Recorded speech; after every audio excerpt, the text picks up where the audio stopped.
Merci. Merci, monsieur le rapporteur. Je vais donner la parole à madame Pascale Borde pour le groupe Rassemblement national. Merci, Monsieur le Président. L'auteur de la proposition de loi fait état d'un encadrement excessif des prérogatives du Parlement par la Constitution et souligne qu'il en résulte un déséquilibre flagrant qui se traduit par un exécutif structurellement organisé pour décider seul. Il ambitionne, à travers les 2 articles de la proposition, de revenir sur 2 points totalement distincts de l'article 49 de cette Constitution, à savoir le principe de la confiance présumée et le mécanisme de la légalisation forcée. L'article 1er tend à rendre obligatoire l'engagement de responsabilité du gouvernement à l'initiative du Premier ministre sur son programme ou éventuellement sur une déclaration de politique générale. Or, le gouvernement tire sa légitimité de l'élection même du président de la République, puisque c'est ce dernier qui procède à la nomination du Premier ministre et qui met fin également à ses fonctions. Il n'y a donc pas lieu, à notre sens, de rendre obligatoire le vote de confiance. L'article 2 vise à supprimer l'article 49.3 de la Constitution, symbole pour les rédacteurs de ce texte de brutalité à l'encontre de la représentation nationale. Cet article 49.3 suscite depuis bien longtemps des passions et des critiques, et ses pourfendeurs dénoncent à l'envi le déni de démocratie, l'abattoir de la démocratie, l'abaissement du Parlement. De grands mots qui claquent aux oreilles des citoyens, mais à l'effet nul et à la justification brumeuse.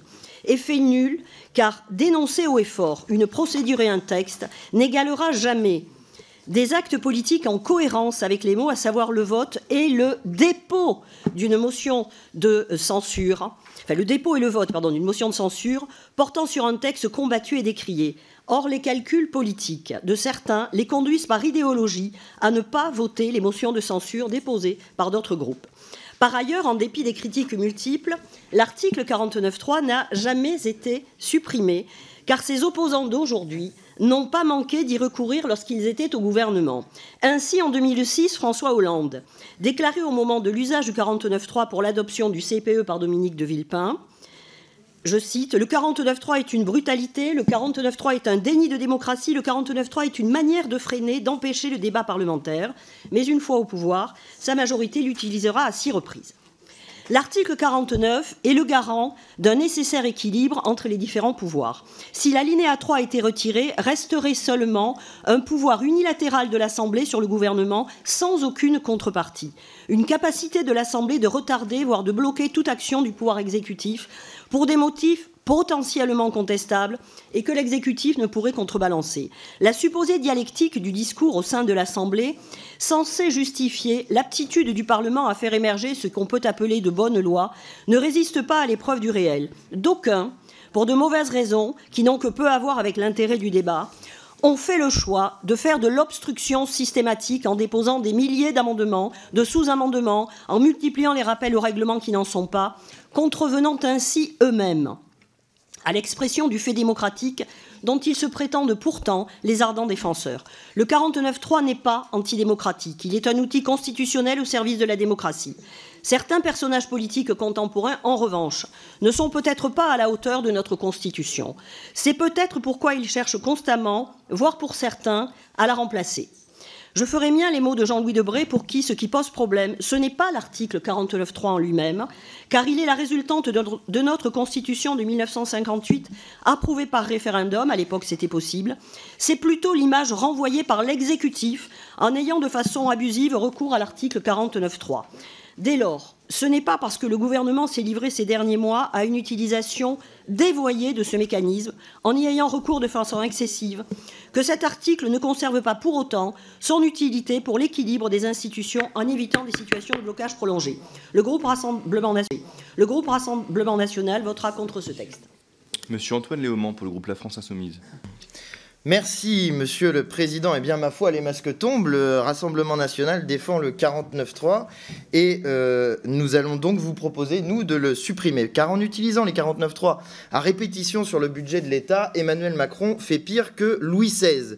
Avec cette proposition de loi visant à supprimer le 49.3, nous voulons donc remettre les choses en ordre dans le pays qui doit son drapeau tricolore, son hymne et sa devise liberté, égalité, fraternité à une révolution qui s'est faite contre la monarchie. Et je vais plus loin, puisque ce dont il est question aujourd'hui a à voir avec la naissance de la droite et de la gauche. laissez-moi vous raconter cette petite histoire, et M. Balanant va être content, puisqu'on est 2 jours après la Déclaration des droits de l'homme et du citoyen. Nous sommes le 28 août 1789, et l'Assemblée doit se prononcer sur le droit de veto du roi. Il s'agit de savoir si le roi pourra s'opposer aux décisions de l'Assemblée. À ceux qui sont favorables à ce droit de veto, le président demande d'aller à sa droite, et c'est là où on retrouve aujourd'hui le RN et les Républicains, et à ceux qui sont opposés à ce droit de veto, il demande d'aller à sa gauche, et on y trouve aujourd'hui les insoumis, les écologistes, les communistes et les socialistes. À droite, l'autorité d'un seul, à gauche, la souveraineté de tous. Je crois évident que tous ou presque aujourd'hui, nous nous placerions à gauche, si une telle question nous était posée. Et pourtant, certains s'apprêtent encore à se placer du mauvais côté de l'histoire et de la politique. Alors qu'ont fait nos prédécesseurs parlementaires? Ils ont décidé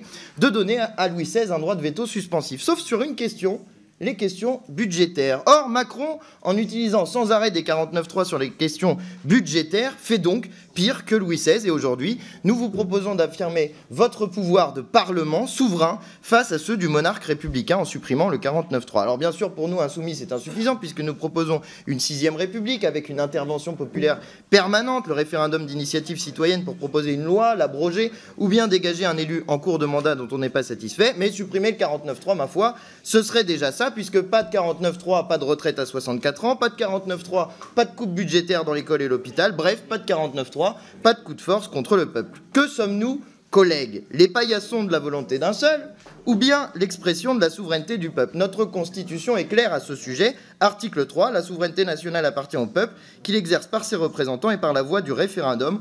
Aucune section du peuple ni aucun individu ne peut s'en attribuer l'exercice. Or, que fait Macron quand il fait passer par 49.3 des réformes dont personne ne veut? Il s'attribue l'exercice de la souveraineté. Et nous ne sommes pas d'accord avec ça, parce que l'article 2 de notre Constitution dit que le principe de la République est gouvernement du peuple par le peuple et pour le peuple. Alors sommes-nous encore en République quand s'impose le gouvernement d'un seul, sans le peuple et contre lui? Eh bien non, nous sommes dans autre chose, dans un système autoritaire que nous appelons, nous, monarchie présidentielle.